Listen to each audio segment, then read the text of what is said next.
One room in the home that people hate designing is the kitchen, because they're like, oh, how do I make the kitchen look good and still actually use it? I cook for my family, I cook every day. How do I keep things practical and looking good? Well, I'm gonna share all of those secrets and tips in today's video. And I promise you, these tweaks are easy and simple, and they're going to change how you view your kitchen.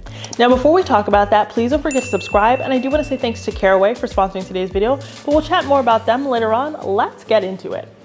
Now, the first kitchen design mistake I see people make all of the time is that they overcrowd their island. So most of us have kitchen islands, and if you don't have one, this point is not for you. But those kitchen islands get overcrowded. And I don't mean with decor. That in itself could be an entire YouTube video. But what people do most often is they add too many counter or bar stools.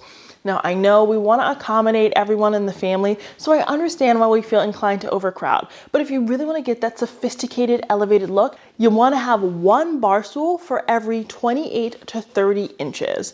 That means if you only have a 48-inch counter, there is no way you can have more than 2 counter stools. So you want to do the math. So if we don't have a big, massive counter, right? If we do not have a 90-inch island, right? So 90 divided by 30 is 3, right? So if we don't have that, we shouldn't necessarily have 3 counter stools. Now, this is not possible for most people, so I'm going to give you an alternative. What you can do instead is get counter stools that do not have a super high back, or bar stools that do not have a super high back. The way we get the visual clutter is from the backing, because there's no space breaking up the stools, right? We just see all black or all white or all whatever the color the stool is, and we can't see any of that island anymore. So if you feel like you need to add more bar stools than are recommended, what you should do is get something with a low back, or something that doesn't have a really in-your-face pattern or really bold pattern, right? We actually want to draw less attention to those counter stools if we need to overcrowd. Sometimes it has to happen. So I gave you 2 options here. The rule of thumb going forward is 1 bar stool for every 28 to 30 inches, right? So whatever you're gonna do, you're gonna divide it by 30, and that's how you're going to decide how many counter or bar stools you need. And if that doesn't work for you, you only want to choose stools that have low backs so that we do not get that cluttered look. The next way to make your kitchen look expensive is something that's going to involve you to get a little bit dirty, right? So this is something some of you might want to skip. But the next way to make your kitchen look more sophisticated is to undermount your sink. Now, not everyone is doing construction or reno or putting in a new sink, so okay, that's fine. But what happens a lot of the time is people will actually overmount their sinks, which means you have your countertop and you can see the sink on top of the countertop, right? The sink is embedded in the countertop, whereas you can actually put the sink underneath where you can't see the sink. When you look at my kitchen here, you're like, oh my gosh, does Kiva have a sink? Does she have one?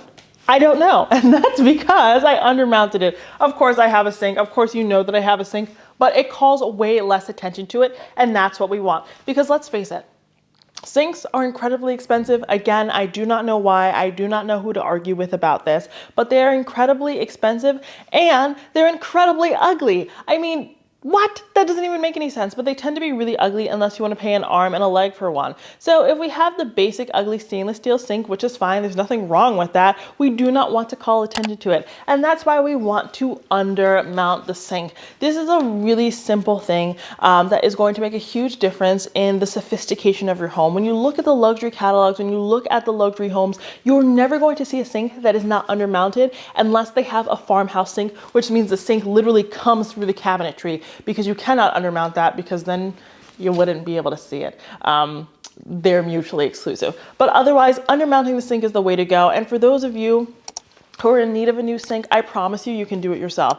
I am DIY with KB, but DIY with KB has her limits. There's some things I just won't do, and this is something I was capable of doing, right? So that means you can do it too. Now remember, today's video is about making your kitchen look more expensive, but we're also keeping it practical. So another way you can make your kitchen look a lot more So having aesthetically pleasing cookware is a huge deal, especially if you cook all the time.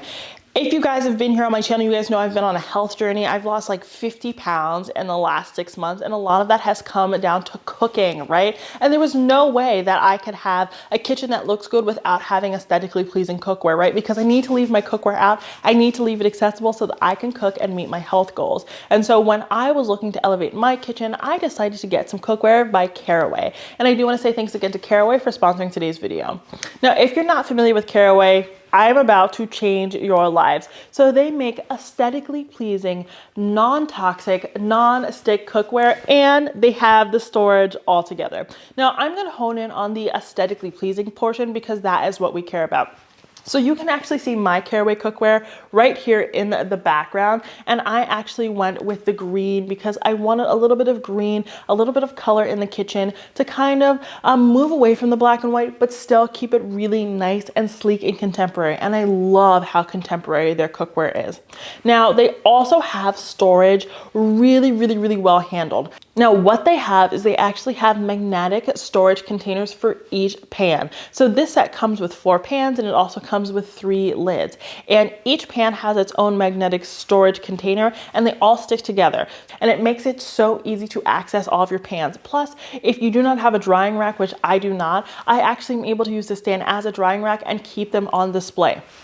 One of the biggest issues I've had in my kitchen is storage because this is it for my kitchen. It is a generous sized kitchen, but a lot of the storage I can't reach because I'm short, right? So I can't put my pots and pans up somewhere where I can't reach. It just really isn't that practical. So I love that I can just leave these on display like this and it keeps them looking nice and crisp and clean. Then when it comes to the lids of the Caraway products, they actually come with a lid holder. It is canvas. You just use some peel and stick adhesive hooks to attach it to a cabinet door. So they recommend putting it under your sink. I actually put it on a different part of my island because that's where I always think to grab when it's time to cook. And you just use adhesive hooks to put this canvas lid holder on there and all of your lids slide in there. So no more opening up your cabinetry and watching all of the lids tumble onto the floor because Caraway has figured it out. They just have them neatly tucked away in this canvas lid holder. And then when that lid holder is dirty, you just hand wash it and you are good to go. When I decided to choose my cookware from Caraway, I actually wanted to go with the sage because I wanted a pop of green in the kitchen just to brighten up the space a little bit, but it is sleek and minimal and it doesn't call attention to itself, which is exactly what we want with cookware.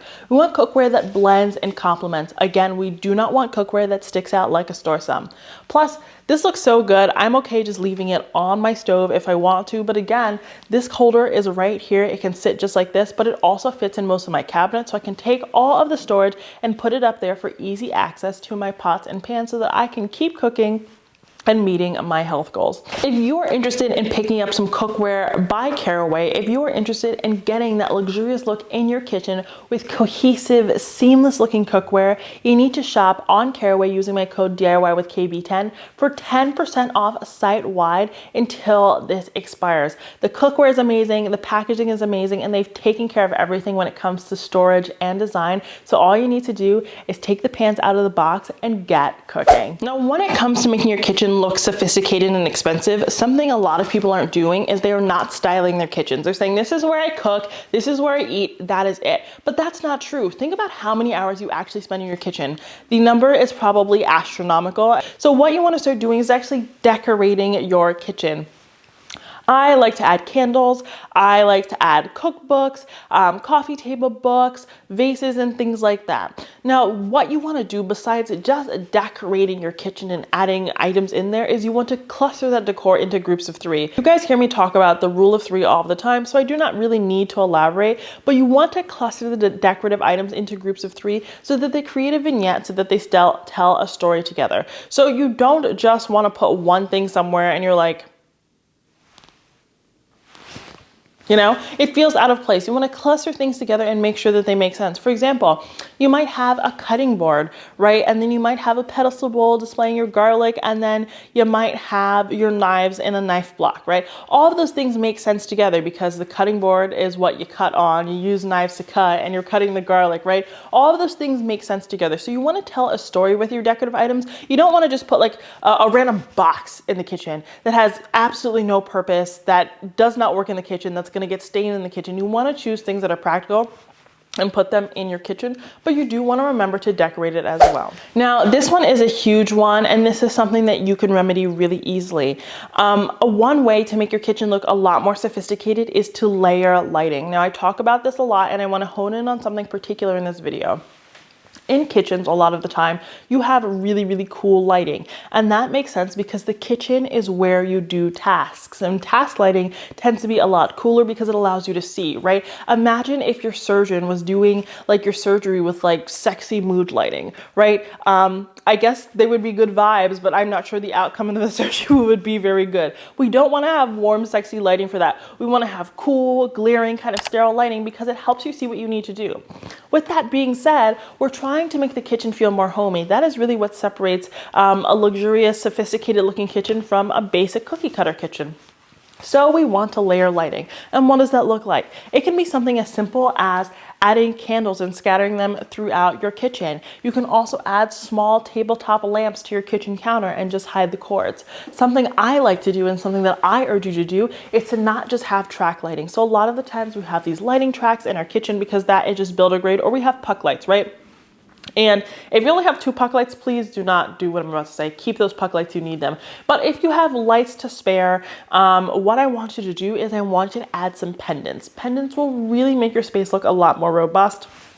I have 2 pendants in my kitchen and they're on a dimmer. So if I want to have sexy mood lighting while I'm chopping my garlic, I can have that, right? It can be a scene out of one of your favorite rom-coms, and I love that for me. I love the opportunity there, right? It creates ambiance, but you also need the white overhead lighting. So if you have puck lights that are nice and cool and giving you that sterile glaring light, and you also have the warm pendant, it is kind of the best of both worlds. And you know what Hannah Montana says? We want the best of both worlds. So that is why I really, really appreciate this little hack here.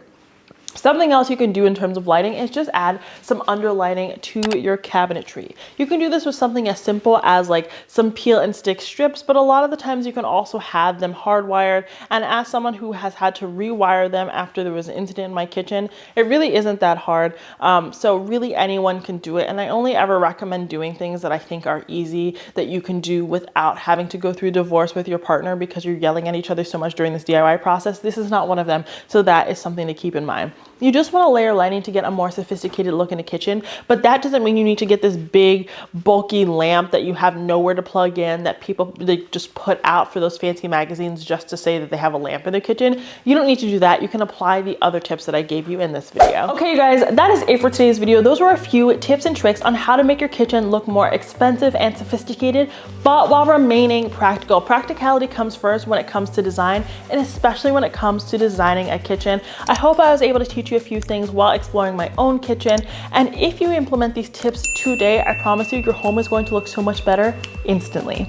If you liked today's video, please don't forget to subscribe, like this video, and check me out on Instagram. And again, if you are interested in picking up some cookware by Caraway, use my code DIY with KB10 for 10% off site-wide until this expires. Until next time, have a beautiful day.